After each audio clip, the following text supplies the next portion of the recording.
Welcome to the Business Scholarship Podcast, interdisciplinary conversations about new works in the broad world of business research. I'm your host, Andrew Jennings. If you like what you hear today, please consider subscribing to the podcast or sharing with others who might like it too. And if you have ideas for future episodes, let me know. My email address is andrew@andrewkjennings.com, and I look forward to hearing from you.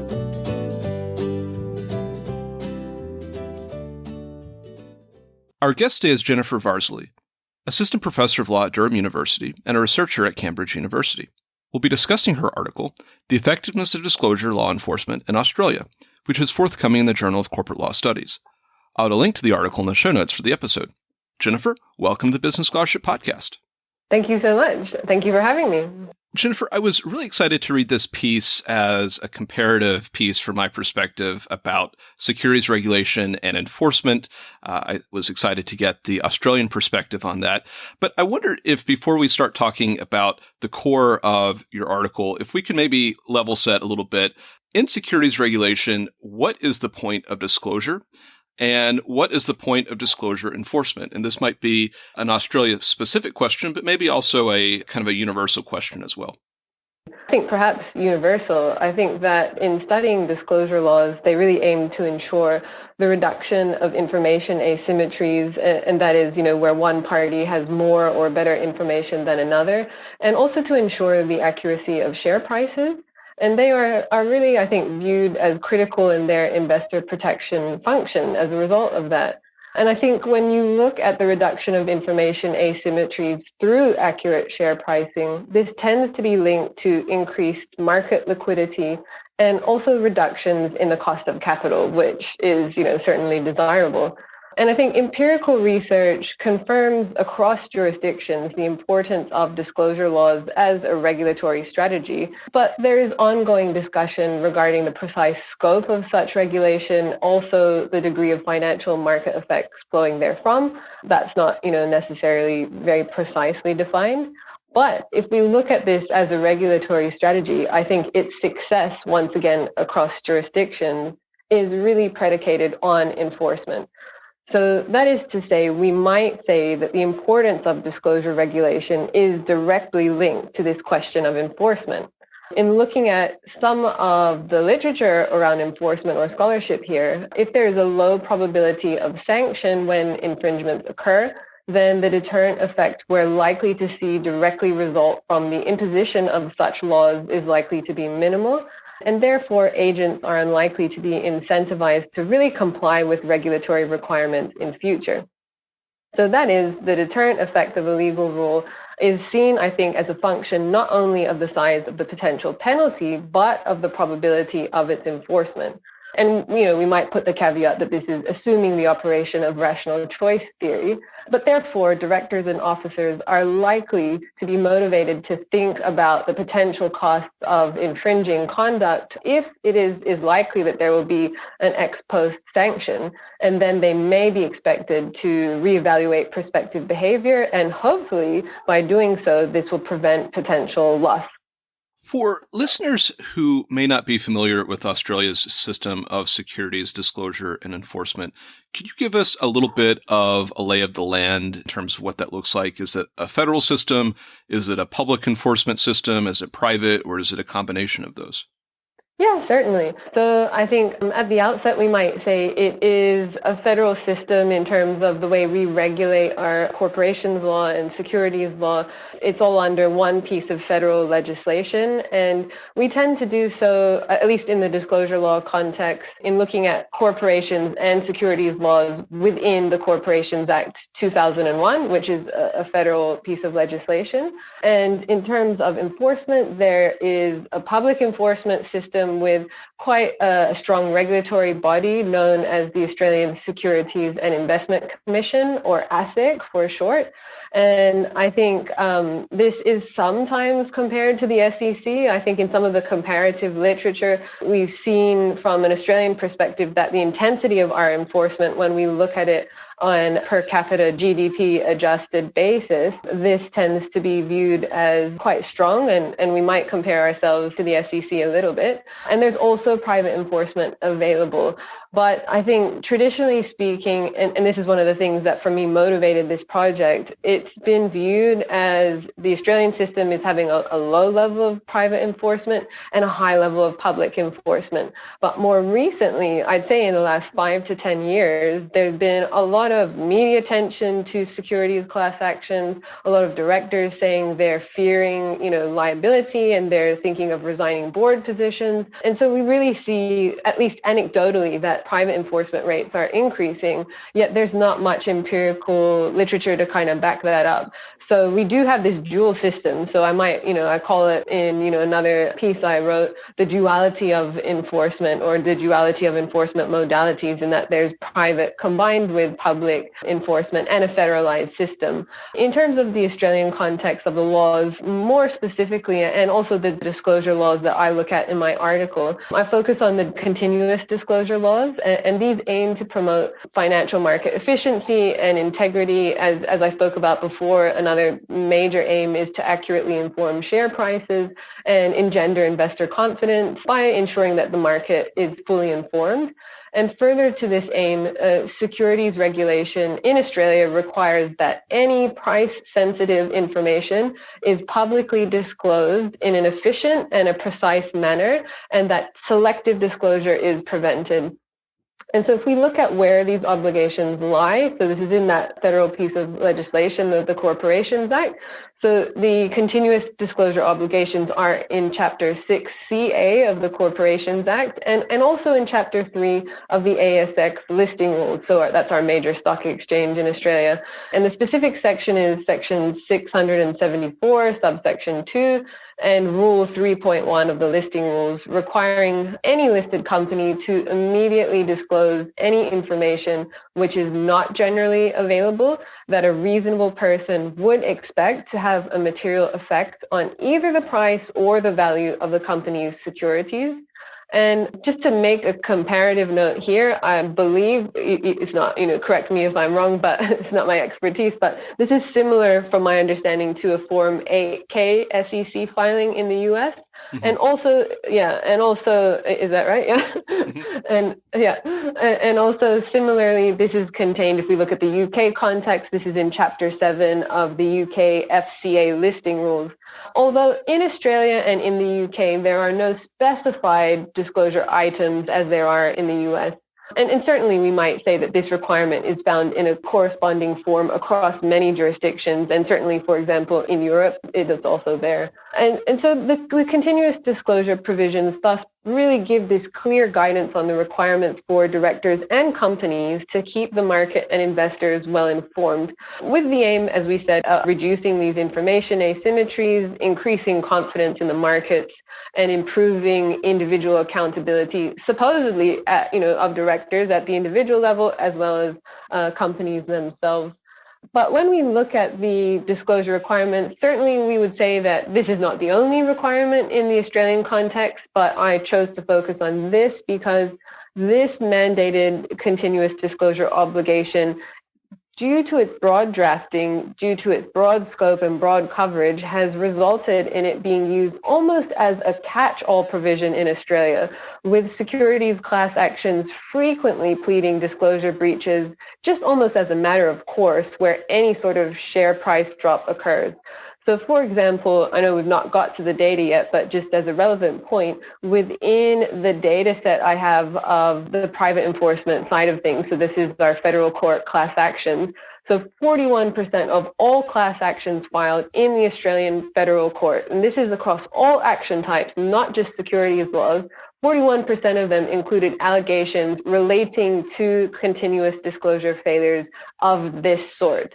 So I think, that's really interesting then to look at that because of just the scope of its application. And as mentioned, in terms of enforcement, we have both a private system of enforcement and what has been viewed as a strong system of public enforcement. Yet once again, with a little bit of uncertainty as to what do each of these systems really do? Like what do each of the modalities achieve? Are they doing similar things or different things? Is it just that ASIC is a really strong regulator and enforcer?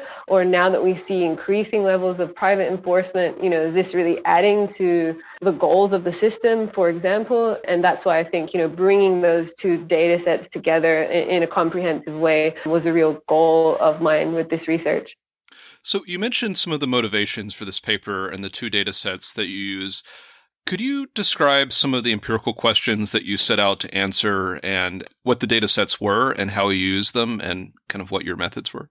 Great question. So firstly, I wanted to, I think this is not directly measurable as an empirical kind of result, but I wanted to comprehensively examine the enforcement landscape in Australia across both these modalities. So just to give you a kind of background or lay of the research scholarship in this area in Australia, most papers focus on either one or the other of these enforcement modalities. So that is to say, there are some great papers on public enforcement, some really interesting papers on private enforcement of these disclosure laws, but there's only one other paper that tries to bring them together in a comprehensive way. And with that paper, there were, quite clear gaps in its public enforcement coverage, and it also is a little bit dated in the time frame it covered and wasn't able to capture the increasing significance of litigation funders. So for me, as a first and maybe most important aim, I wanted to say, let's have a look comprehensively of all enforcement actions, public enforcement, private enforcement, class actions. ASIC brings a number of different actions. It's not just litigation. There's an infringement notice, for example, that they can give, which just says to a company, we think, you're not doing this right. We want you to pay a penalty. And then there's no acknowledged breach of the law. So the company paying the penalty doesn't mean that there has been a breach of this section 674, but it kind of is a way to deal with it quickly. And so just understanding, where the enforcement action's coming from and what are they doing was the first thing. And I think, the next thing was saying, okay, now we've got these data sets, but what do we want to take from them? And I think the next thing was to say, well, is this particular mix of enforcement modalities and action types effective? And then I think, a lot of people say, and some of them are your colleagues at Stanford, say, well, you can't measure effectiveness. Everyone says that to me, and I understand that. So I think, the analytical framework I developed to analyze this was whether, first of all, the actions compensate for shareholder losses. Secondly, do they deter agents from misconduct? And third, do they provide an informational or signaling function? And I understand that this is tricky even within these three metrics because from an empirical perspective, only one of those three things is capable of direct measurement, assuming data availability, and that is compensation. So the first metric, as mentioned, which I examined, is whether these actions, regardless of whether private or public enforcement is deployed, are able to compensate for investor losses. The second, in looking at deterrence, while in deterrence theory and enforcement theory, it's widely acknowledged, irrespective of the jurisdiction, that deterrence is a key metric of any successful enforcement framework. It's not possible to specifically calculate the deterrent impact of a law. I mean, certainly this can only indirectly be analyzed from an empirical perspective. And this is because there is no way to quantify the total number of infringements, as there will always be a percentage of undetected breaches of any given law. And it's also not possible to isolate the effective enforcement actions on those infringement levels. So that is to measure ex ante behavioral changes by directors or officers to avoid infringements. Given that, everyone knows, agents are not going to systematically and may very well never disclose this. You're not going to say to your friend, I was going to breach this law, but then I saw the penalty and the probability of enforcement and just decided against this. But so what I tried to do within that metric was, I think the constructed data sets do make it possible to test whether enforcement levels are sufficiently high to suggest that they are likely to have a deterrent effect in the disclosure law context.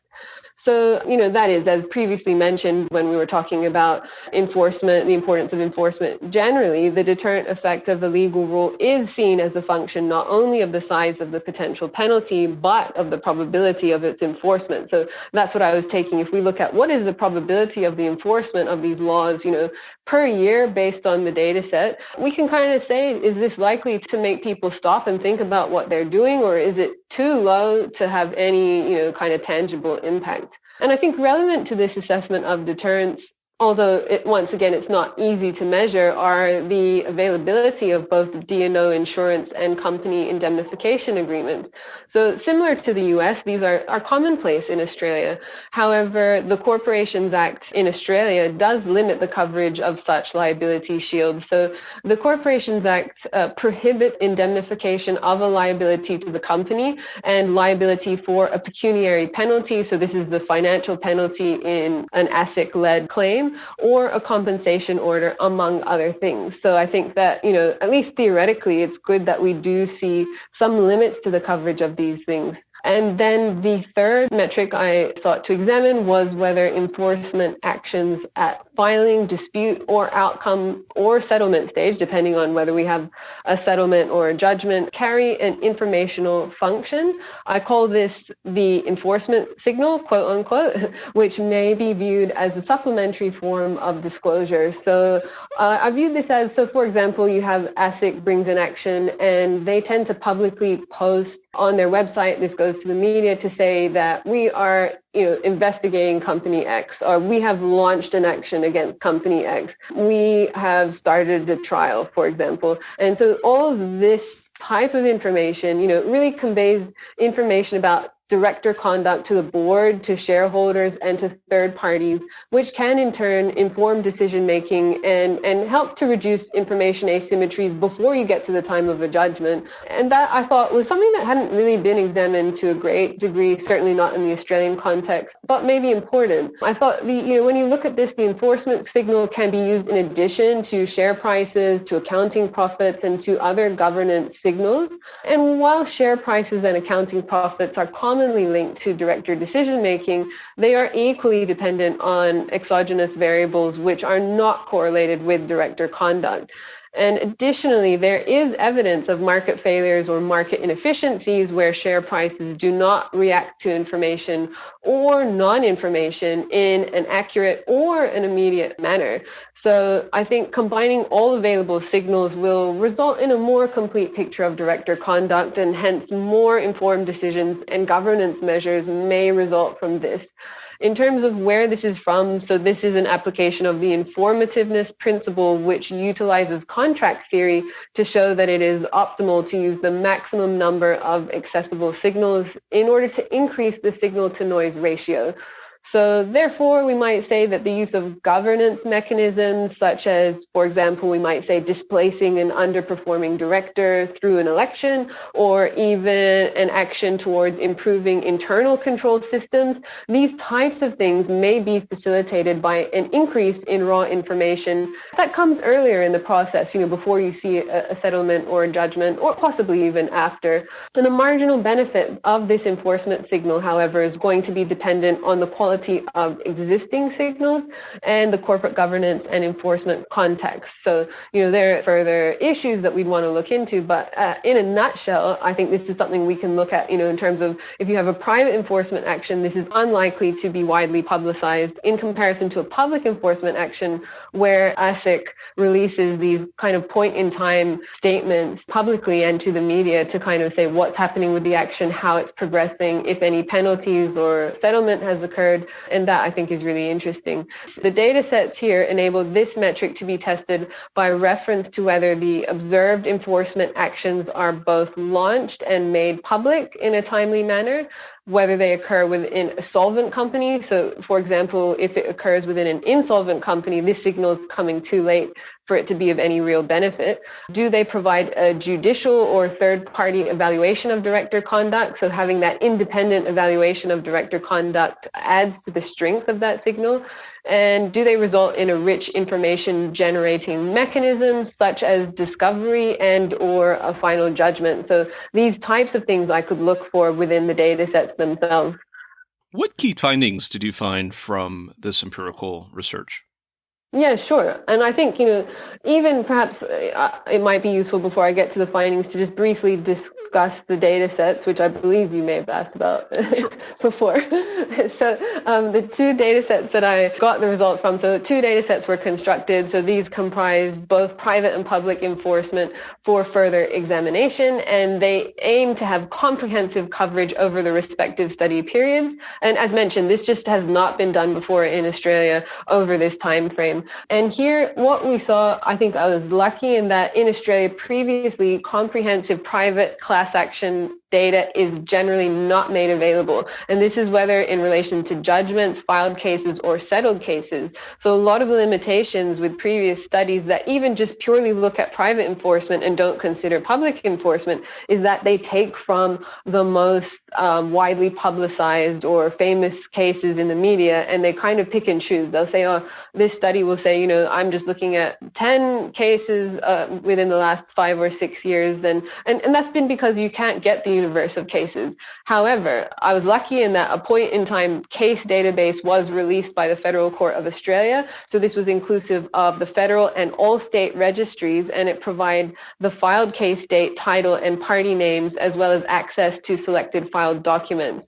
So this database had all of the class actions across all action types, and this, then allowed me to do additional investigation. So then I could investigate and see, within the filed documents, which of those dealt with disclosure law issues or were dealing with securities laws in general. And then from this, I constructed a comprehensive data set of the actions before the federal court, as at the point in time date was the 24th of September 2018.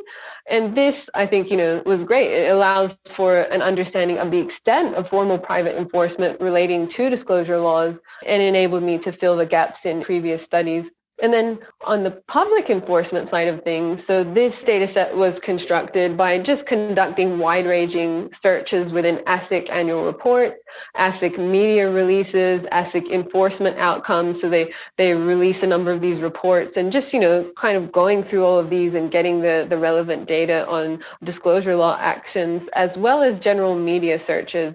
Previous studies had included public enforcement data up to the 30th of June 2016, and my data set covered the 1st of January 2016 up to the 30th of June 2019. And then, having these two data sets made it possible to discuss the relative deployment of private enforcement versus public enforcement in the Australian context of disclosure laws. And as mentioned, this was exciting for me because because of the comprehensive nature of its coverage of, across class actions and ASIC actions, over a period of time, which has not been examined by previous literature, was, it's exciting when you find something that no one's done exactly before. And it's also thought to be the first study which provides context regarding class action settlement size by reference to the market capitalization decrease, and also looking at the context of enforcement since the judicial approval of third-party commercial litigation funders, which removed numerous procedural barriers to private litigation in the Australian context. And, then this allows me to look at that in parallel to the ASIC actions, and also to the knowledge that there were some resource decreases that occurred within ASIC budgets over this same period of time. So there were some regulatory statements at that time saying, if ASIC can't take on a claim and private enforcers can, ASIC was actually saying maybe this is a good thing, maybe it's a positive thing that we have more private enforcers act where we cannot take steps to bring an enforcement action at that point in time. Going back to your question in terms of what were the key findings from the empirical studies, in terms, first of all, of compensation, in relation to the remedies sought in the private enforcement actions, compensation was pursued and settlements predominate in that data set. So in contrast to the public enforcement actions, broader remedies are simply unavailable under Australian law, so it's compensation that these actions are always seeking. And the empirical analysis I was able to undertake of settlement findings in the data set indicate indicated that the degree of investor loss coverage is tiny. So in order to provide some context regarding the size of these settlements, I illustrated that within the article by measuring them up against the market capitalization decrease, as briefly mentioned before. So that is where settlement data and stock decline information is available, taking into account then legal costs and litigation funder commissions. The mean net recovery amount is less than 4% of the market decline. So based on this finding, in the private enforcement context, compensation simply does not provide loss coverage. And I'll jump in on myself here and say that this is not to say that full loss coverage is desirable, but this information is currently absent from the Australian literature, so I think it's useful to give context to this. In relation to this calculation, because I know that this is discussed a lot in the US literature, so I would say that this calculation specifically represents the relationship between the net settlement amount and overall investor losses based on the decrease in the share price, and not the smaller loss directly referable to misleading or delayed disclosures.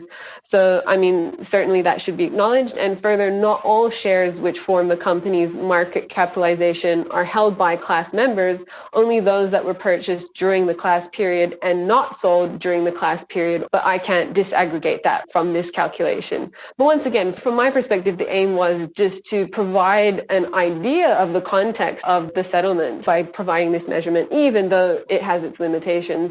And this level of compensation can be compared with US figures. So NERA economic consulting reports indicate a median settlement to investor loss coverage of 2.6% in 2017 and again in 2018. And those figures are before the subtraction of the full costs that investors are subject to. So somewhat similar to the US context in terms of less than 4% and the US figures being around 2.6%. In terms of deterrence, so in relation to case frequency, the empirical findings are that there is a 0.22% probability that a publicly listed company will have a class action filed against it. And there is a 0.04% chance that a publicly listed company will have one of its directors named a defendant in a filed case. So for me, this indicates that the observed enforcement intensity is unlikely to carry a deterrent effect. You're looking at 0.04. This is, it's not, I can't specifically quantify. We can't say that a certain percentage is going to tell us whether or not that deterrence metric is achieved, but certainly something that low seems very unlikely to carry a strong deterrent effect. This, however, exceeds the private enforcement intensity found in the UK, which previous research indicates is even closer to zero, and it appears to be more similar to the US findings. However, the US findings indicate a greater enforcement intensity still. However, the probability of enforcement is only one aspect of what we might look at in relation to the overall deterrent impact of a system. So in looking at the analytical framework, I also wanted to go a little bit beyond this and push on this point. So I think the second important metric in respect of deterrence relates to whether the parties engaging in the misconduct are actually targeted in these enforcement actions. So here the findings indicate that 21% of the private enforcement actions named directors or officers as defendants, which shows that these cases are equally directed at those responsible for the misconduct, therefore increasing the likely deterrent impact of the enforcement. And while it may be argued that, look, people might say 21%, that seems like a low figure when it comes to targeting actions towards individuals. I think, here this analysis has to be coupled with the public enforcement actions in the data set to form a more complete picture of the operation of the system as a whole. And perhaps surprisingly, and I say this because ASIC is generally viewed as doing a better job at, achieving enforcement aims and achieving deterrence as an aim, in the public enforcement context, in those actions within the data set, only 27% specifically targeted directors or officers, which I think may be surprising to people that are familiar with the Australian system. So the other actions, even from ASIC, all focused on company breaches and remedies, and this, therefore reduces the likely deterrent impact of the enforcement actions. And actually, when we look at public enforcement actions, and combine them with our private enforcement actions, I can only observe a small increase in deterrence targeted towards directors as a whole. And in relation to the remaining actions, focusing on the company itself, unless the public nature of such actions is viewed as increasing the reputational sanctions and perhaps creating a stronger signal, these are also unlikely to have a significant deterrent effect. It might be worth noting that there was also, in a number of these cases, there was at least one type of parallel ASIC action. This was in 33% of the private enforcement cases, and 62.5% of the parallel enforcement actions did actually target directors or officers, evincing a probable or more likely deterrent effect in a comparably higher proportion of these actions. So I think at least that we might take as a positive from that perspective. And when we look at the type of actions, I think that that's something perhaps interesting for those not as familiar with the Australian side of disclosure law enforcement. So where public enforcement is observed in the disclosure cases, the actions largely involved administrative sanctions as opposed to litigation. So within the actions brought in within the data set, only 8 of them were litigated civil or criminal penalties, meaning that 64% of the actions were out of court. And the infringement notice, which I mentioned, which is just, a financial penalty that a company pays, and without the acknowledgement of a breach of the law, this was utilized more than alternative types of enforcement, comprising 41% of the actions observed in the data set. And here, only 6 actions specifically targeted directors or officers. So that once again leads us to kind of conclude that there is likely to be a lower deterrent effect when we're not actually targeting those responsible for the misconduct. And when we look at where the in-court actions are, private enforcement predominates. So these results are consistent with existing theory, not specific to Australia, but existing theory suggests that coordination costs may be expected to affect the likelihood of private enforcement by shareholders. And there was a marked increase in commercial litigation funders, and institutional investors likewise increased their holdings and activism over the study period. So it may be that these developments assisted our private parties to overcome coordination costs and to avoid the effects within Australia of adverse procedural and cost rules.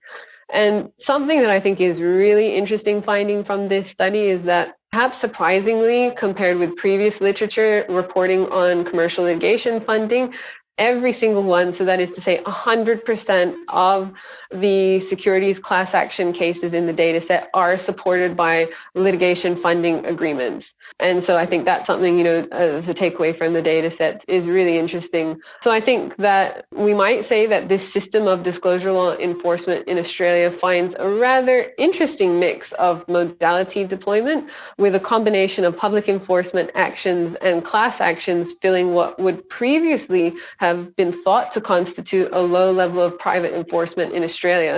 And so what I say, I think, we're not there yet, but it may be the case, the argument that I kind of make here is that may be the case that Australia is moving closer to becoming a functional analog of the US system of corporate law enforcement, given the deployment now that we see of both private and public modalities of enforcement in the disclosure law context, with litigation funders seemingly substituting for contingency fee agreements. I should note, because in Australia these are prohibited, and adverse cost rules, helping to overcome adverse cost rules, and hence still incentivizing increased rates of litigation. And so for me, just, one take-home point, I have many, but one that I'll just briefly mention here is that while numerous commentators in the Australian context have argued and continue to argue for increased penalty amounts, and recent legislative reform has lifted previous penalty caps, from what I found within this empirical study, this seems to miss the point. From my perspective, what we see from these data sets is that the clear message for ASIC and policymakers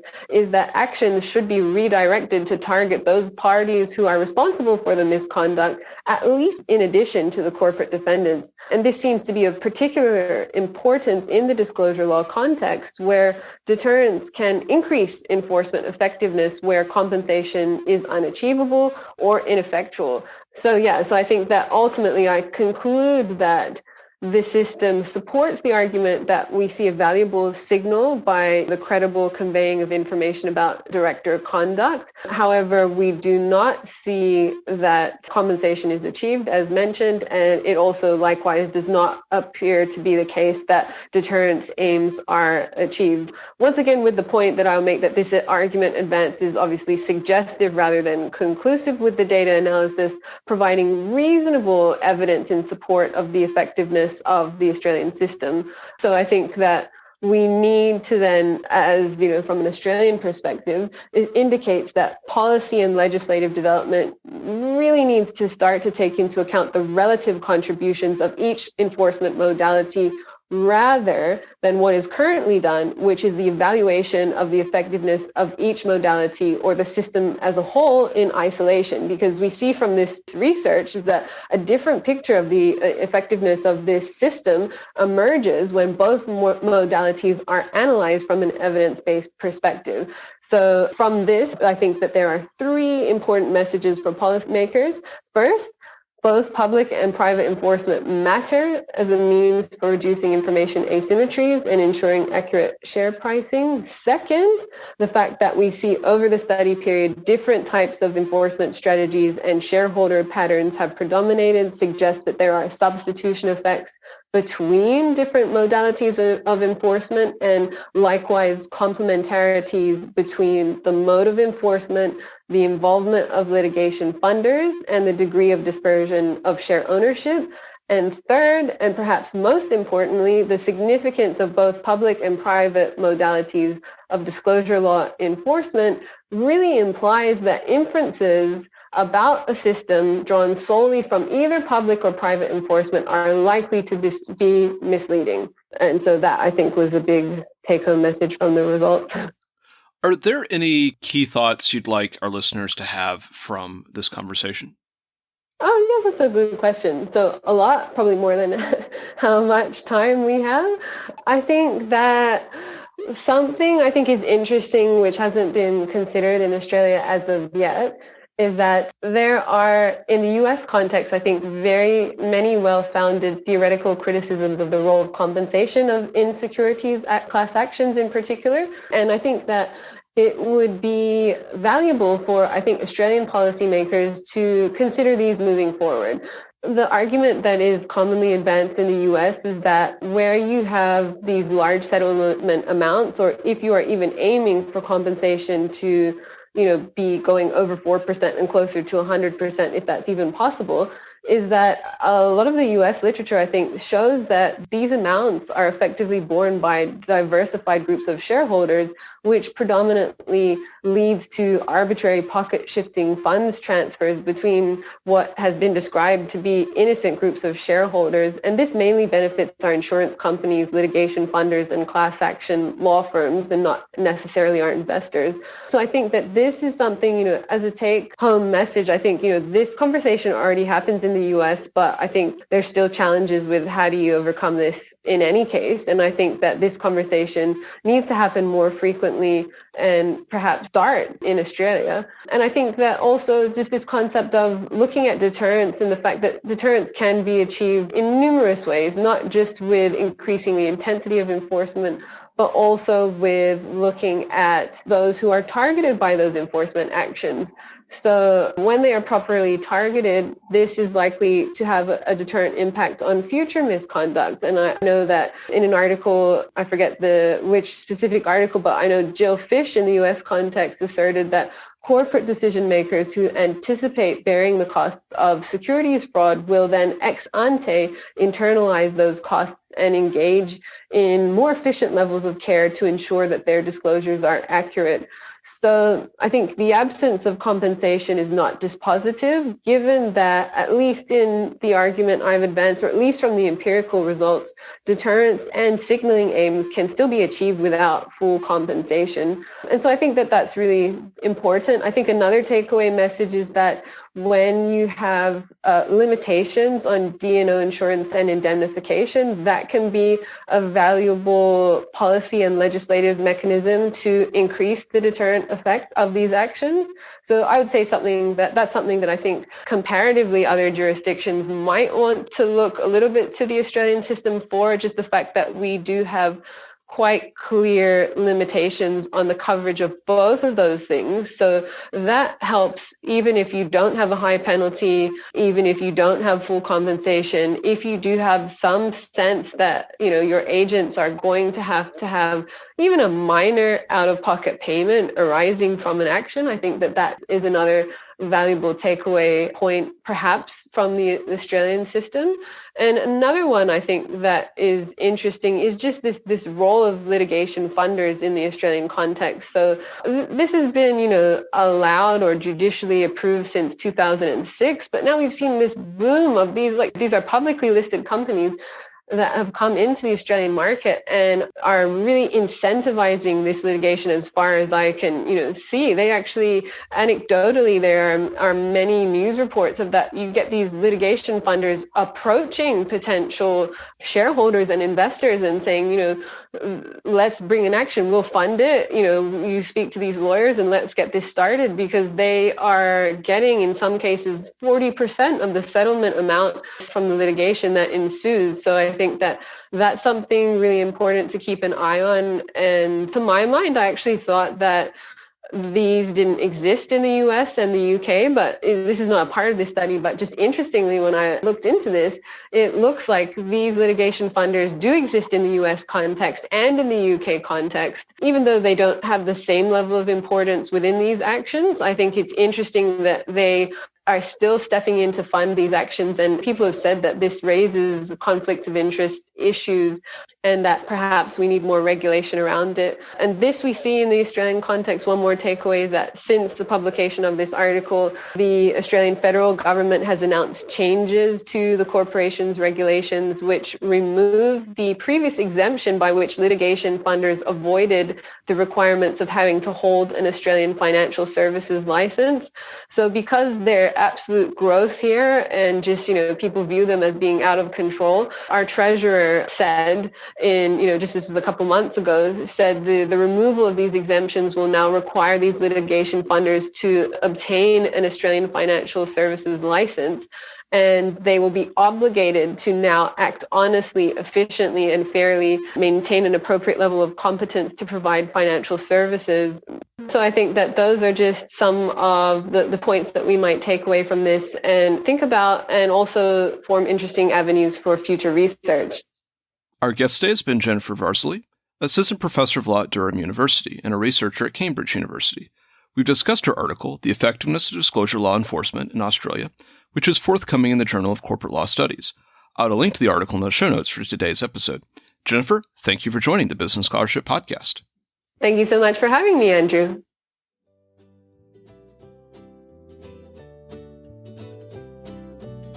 Thank you for listening to another episode of the Business Scholarship Podcast.